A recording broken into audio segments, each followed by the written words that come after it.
When it comes to management, we tend to talk a lot about the mindsets and attitudes of those being managed, the workers. But what about the mindsets of managers? How do their attitudes towards their workers play into the management process and ultimately affect workers' productivity and well-being?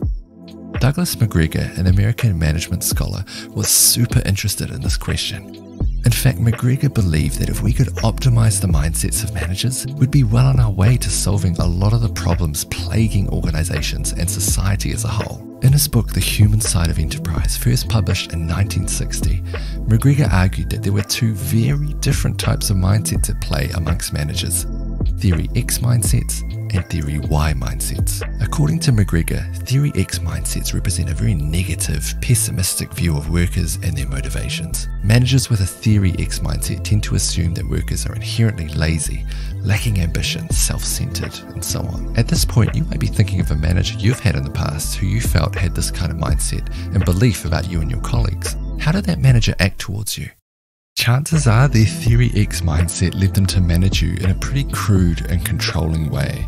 They might have used monetary incentives or the threat of harsh punishments to try and motivate you, and done little, if anything, to meet your other needs, including the needs to feel valued, respected, and cared for. McGregor argued that this was the prototypical pattern of a Theory X manager. Unsurprisingly, this pattern meant that employees would then respond very negatively to managers with a Theory X mindset and have little, if any, motivation for work. But crucially, this negative response from employees only served to reinforce the manager's underlying Theory X mindset. It confirmed their negative beliefs and made the manager think, of course they'd respond that way because they're inherently lazy, lacking ambition, disinterested, and so on. So with a Theory X mindset, you get this vicious cycle of a manager having negative beliefs about their employees, behaving negatively towards them, and employees responding negatively to those actions, which reinforces the manager's negative beliefs. This kind of pattern is what the sociologist Robert Merton called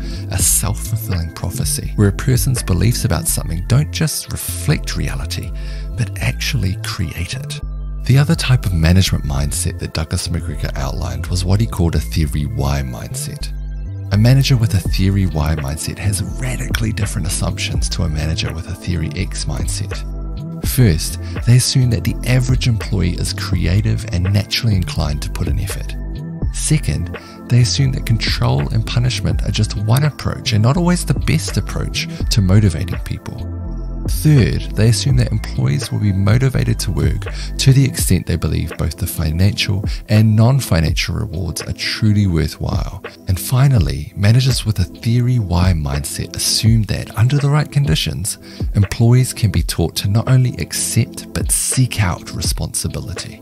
The typical result of a Theory Y mindset, according to McGregor, is a manager doing things like encouraging employees, delegating important or interesting tasks to them, seeking out their opinions and ideas, and making sure they're rewarded in ways that go beyond money alone. Ultimately, these Theory Y behaviors tend to trigger a positive employee response, which reinforces the manager's underlying Theory Y assumptions.